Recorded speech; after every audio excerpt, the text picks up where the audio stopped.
Ito guys, oh, huli-huli, oh, nagbe-mate. Ito po yung ibon kong ito po yung ibon na na-stroke, yung hen. Oh. Minimate po siya ng paid palo po, pare siya, parang blue paid palo. Mas maliit lang ang kulay nitong hen. Ayun, oh. Nagme-mate ulit sila. Ano na ho to, nag first class na po sila pero hindi ho nag-fertile yung mga naging itlog ho nila. Pero ngayon, ito po, nahuli ho natin, nagme-mate ulit ho. Ayan. Sana po, maano na ho to, mag-fertile na po itong mga itlog nila. Kung mangingitlog po sila ulit. Ayan po, nagme-mate po sila, oh. Oh. Sayang po yung una, hindi ho nag-fertile. Kasi itong hen to galing sa stroke po to, eh. Nanigas ho to, halos mamatay na.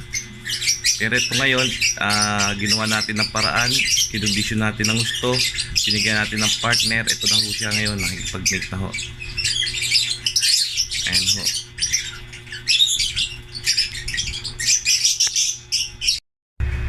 Welcome back mga ka-ADB, ka-Avery, magandang araw sa atin lahat.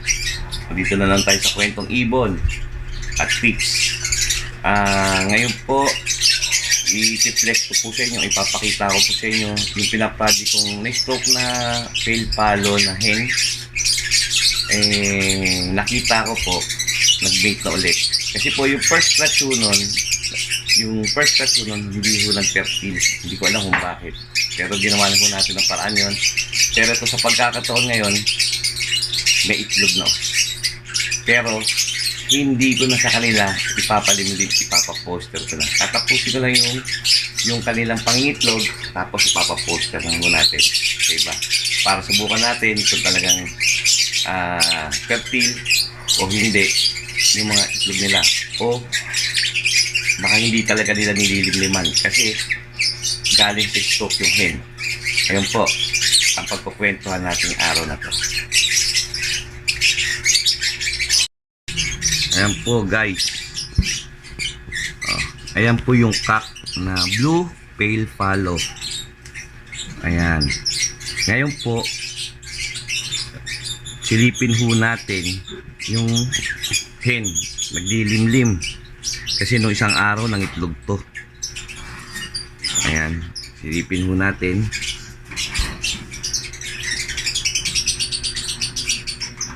Ayan siya. Ayun, oh, may dalawa ng itlog. Ayan, may dalawa na po siyang itlog. Ito po, kukunin ko na ho to pag natapos na ho yung pangingitlog niya. Ayoko lang kunin na maaga kasi ho, gawa ng baka magtampo, basagin yung itlog niya. Pag kinuha kagad yung itlog, basagin yung itlog niya, hindi na niya limliman o tumigil ang pangingitlog. Ayan, kaya kailangan pag kukunin natin itlog nito, tapusin muna natin yung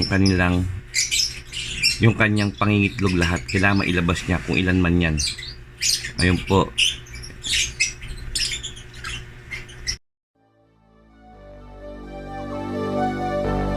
Fill me out with your smile. Now the sunshine brings the light. Fill me out with a flame. I will let you in this game. Take me out when I'm down. Cause with you I'm safe and sound. I'm safe and sound. I'm safe and sound. I'm safe and sound. I'm safe and sound. I'm safe and sound. I'm safe and sound. I'm safe and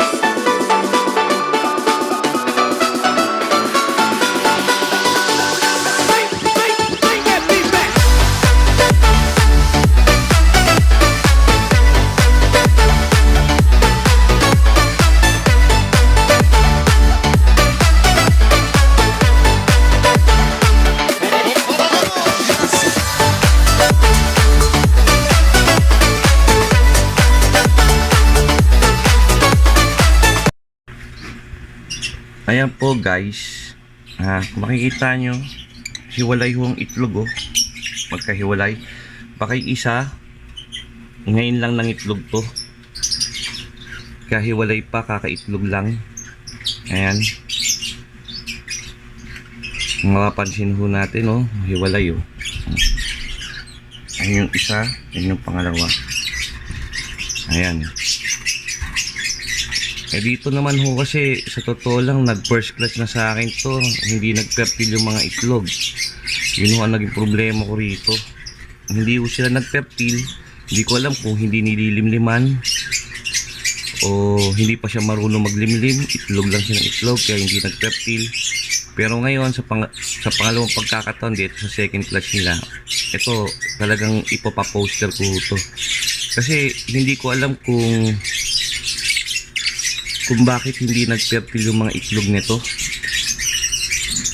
Yun ang problema. Pero kinondisyon na ho natin ang gusto to. Binigyan ng attention, pero hindi pa rin nag-fertile yung first clutch na. Sayang. Apat pa naman yung initlog, pero lahat hindi nag-fertile. Ito sana maraming sana ulit itlogin ito para magkaroon tayo ng pag-asa makapagpa-fertile itong parisa na to. Yun nga guys, kung mas marami kasi silang iitlogin, mas magandang, mas malaki ang chance na mag-fertile lahat, may mag-fertile. Kung mas marami silang iitlogin, may pagkakataon na mas malaki ang chance na may mag-fertile. Kaya sana damihan nila pang itlog, kasi alam naman natin ang pale palo mahirap bumuhay. Back to back pale palo pa naman ang parisa na to, parang pale palo. Kaya ang gagawin ho natin talagang nasa malayo pa lang pinagplanuhan ko na to, na pag sa second clutch talaga ipapaposter ko na to sa iba. Kaya hindi na ako nagtanggal ng itlog sa mga pamuster ko, sa mga magagaling kong mamuster na ibon. Ayan, sana ito sa pagkakataon ngayon na to maging successful sila, magkaroon sila ng lahi. Ngayon ho, dahil mahina ho to, kung sakasakali naman na may mapisa sa kanila, may nag-fertile tapos may napisa yung pinaposter natin, kukunin na ho natin kagad yan para i-handfeed. Ayan, i-handfeed natin para na magkaroon tayo ng lahi rito. Papa-handfeed ho natin o i-handfeed ho natin. Ayun po, yun po ang ating gagawin dito sa project natin na to. O ayun po guys, meron na pala dalawang itlog etong pinaproject natin na stroke. Kaya ako naman ho pinaroject tong stroke kasi binigyan ko lang ng pag-asa yung mga ibon na nagkasakit na stroke. Sinusubukan ko ma-recover ulit ang katawan nila, maibalik sa kondisyon ng kanilang katawan. Kaya ginawa ko to. Pero pinartner ko sa kanya, di ko alam kung nagkamali ako, pale palo rin. Hindi ko naisip nung una, mahirap pala bumuhay ang parehas na pale palo. Dapat pala split ang pinano ko dito, ang pinartner ko. Pero hayaan mo na, andi dito na yan. Subukan natin to. At least may dalawang itlog na. Tingnan natin kung ilan ang ilalabas ng itlog at ipapapost na natin. Ayun po, ina-update ko lang po kayo dito sa aking project na stroke na pale palo. Ayun po, sana po mga ka-ADB, Cavery, i-share naman po ninyo ang aking video para sa mga newbies, para magkaroon sila ng bagong kalaman at magkaroon sila ng idea sa pag-iibon. Po, hanggang dito na lang po muna tayo. At maraming salamat po. Huwag niyo sana nakakalimutan mag-like, share at subscribe. At pakipindot na rin ang notification bell para lagi tayong updated sa mga susunod na video. Maraming salamat po at God bless.